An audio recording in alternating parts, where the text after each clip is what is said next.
Welcome, ladies and gentlemen, to Stranger Than Fiction News. Now, I came here to kick some ass, not to waste your time, so let's get started. Welcome back, ladies and gentlemen, to a brand new season of Stranger Than Fiction News. Now, before we get back to covering current events and the struggles of good versus evil, I want to do a short series on something I think you'll find rather interesting. I want to answer the question, do we live in a matrix?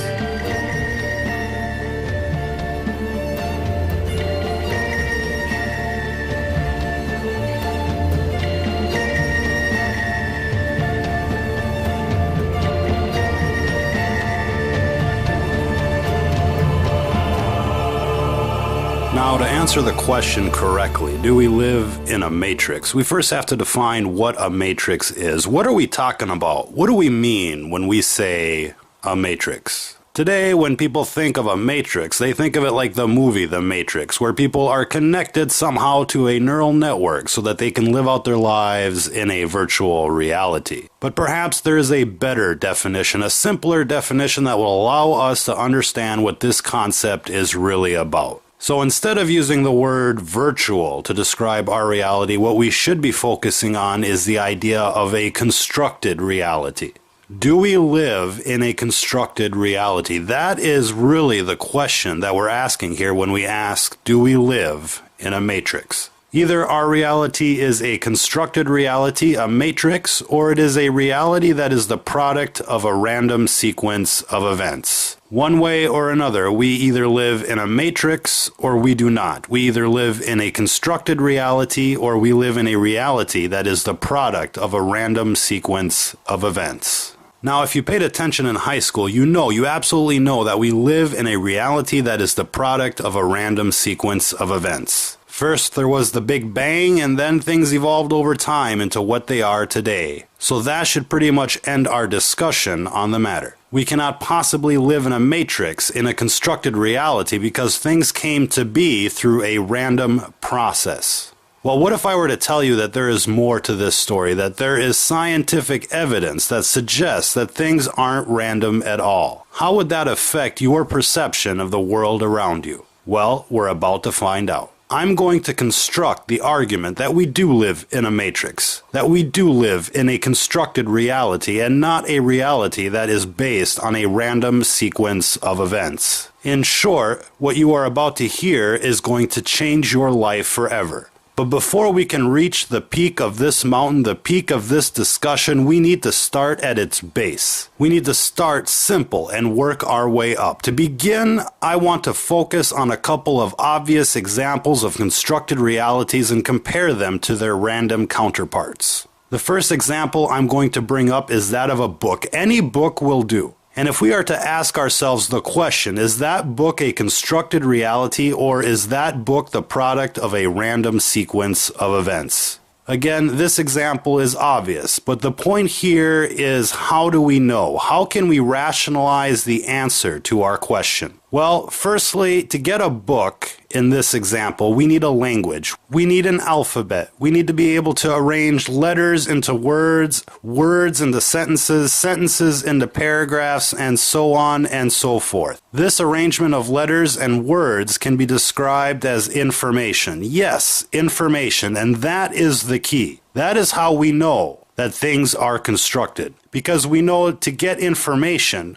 we need intelligence. Every book needs an author, to say the least. And again, that's the key, information and intelligence. And we'll get to that. But what would a book look like if it were the product of a random sequence of events? Well, it would mean that we could take a bucket full of Scrabble letters and just dump them onto the floor, and all we'd have to do to get a book would be to transcribe the letters in the order that they appeared. And again, that's how we know without any doubt that a book is not the product of a random sequence of events. A book is the product of a constructed reality because it contains information, and to get information we need intelligence. Information is always constructed and never random, and it's that bit of logic that will help us answer the larger question at hand. Do we live in a matrix? But before we get into that, allow me to bring up a second example of a constructed reality. Let us take a building, Any building will do. And let us ask the question once again, is that building the product of a constructed reality, or is that building the product of a random sequence of events? Again, the answer seems rather obvious, but the point here isn't the answer, it's how we got the answer. We know that a building isn't random because it requires information to get that building. Somebody has to draw up the blueprints, somebody has to fill out the paperwork for the permits, for the financing, for the payroll. All of that takes information. All of that takes intelligence. To build a building, we need an architect, engineers, skilled workers. They have to lay the foundation, build the walls, put on the roof, put in the windows, put in place the wiring, the plumbing, and so on and so forth. The construction of a building requires a process. It requires information. It has to happen a certain way, just like a book. I can't imagine what a building would look like if it were the product of a random sequence of events, but surely it would look more like a cave than it would a building. Yet when most of us look at a building, we don't think to ask the question, is the building the product of a random sequence of events, or is it the product of a constructed reality? Why? Because we tend to think of a building in terms of its location or in terms of the services it provides. What is the building's address? What is in the building? Is it a shopping mall, a pharmacy? Perhaps it's a sports bar. And that's pretty much what's going on with our reality. We don't think to question our reality in terms of random or constructed. Why? Perhaps it's because we're more interested in what our reality can do for us rather than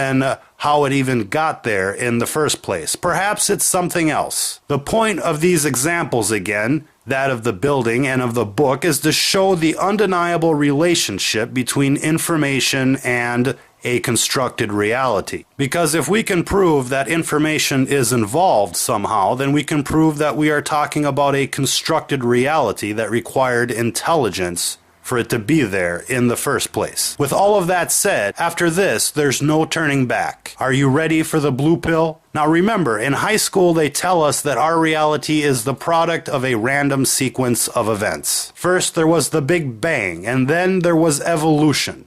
Random. And it isn't until you're an undergraduate taking biology classes that they hint that something else might be going on. That things might not be so random at all. And that's what we're going to focus on here. What are these hints that something else might be going on? The first is a little known law in science called the law of biogenesis. Now in science there are very few laws and a whole lot of theory. The reason for that is that we're not absolutely sure about everything. When we're not sure, we call it a theory, like the Big Bang theory or the theory of evolution. But when we're absolutely sure about something, then we call it a law, like the law of gravity or the law of thermodynamics. When you drop something, it falls to the ground. That's gravity.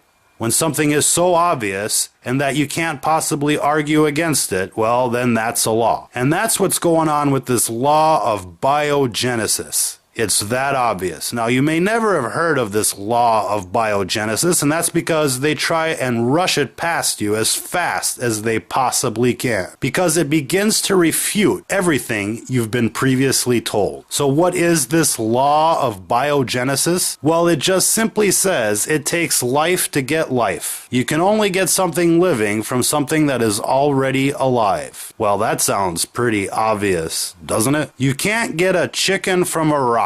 That makes sense. But what this is also saying is that life cannot just evolve out of nothing or from something that isn't alive. We haven't ever seen it. We can't do it in a lab. It cannot be done. It takes life to get life. That's the law of biogenesis. And this law just absolutely destroys the idea that evolution is the explanation for life on Earth. And it is also the reason why most people have never heard of this law of biogenesis. We'll get to that. But what makes this story even more interesting is that back in the 1950s, a couple of scientists named Watson and Crick were the first to accurately model DNA on the molecular level. And since their discovery, our understanding of everything genetics has absolutely exploded. It's given rise to brand new fields of study such as molecular biology, microbiology, and modern day genetics. And what we now know is that DNA, deoxyribose nucleic acid, is a programming language. And it's the same language for every form of life on Earth. You can be a fish or a tree, a human or a dolphin, and you're using the exact same alphabet in the DNA. It's the reason why we can cut and paste DNA from one creature to another and call it a GMO. DNA codes for every structure in your body, every metabolic pathway. It codes for things such as start and stop, that there's enough of this substance, so let's stop production and make something else. It codes for every micro machine in your body, every protein, every enzyme. It tells your body how to auto-assemble and how to replicate. It's a marvel of nano-engineering, and so DNA is a programming language by every definition of the word. It's an alphabet. It's a code. It's information, and it's how we know that the law of biogenesis will never ever change. It takes information to make life. Without the information in DNA, the first cell could never have existed. We're absolutely sure about that. We cannot make life out of nothing, not even in a lab. But even if we could do that one day, the only thing that would prove is that it takes intelligence to make life. And once you understand that it takes information to make life, everything starts making a whole lot more sense. It makes sense why things are the way they are, why we live on a Goldilocks planet, why we're just the right distance away from the sun, why our planet is just the right size and of the right composition to make a magnetic field that protects us just the right way, why the moon seems to fit perfectly between us and the sun. We call that an eclipse, but what that really is a mark of perfection. The moon could have been just a little bit bigger or a little bit smaller, but it fits just right. It's a sign of perfection, just like everything else around us. So to answer the question, do we live in a matrix? Do we live in a constructed reality? Yes, we do. Life absolutely requires information to exist, just as a book requires information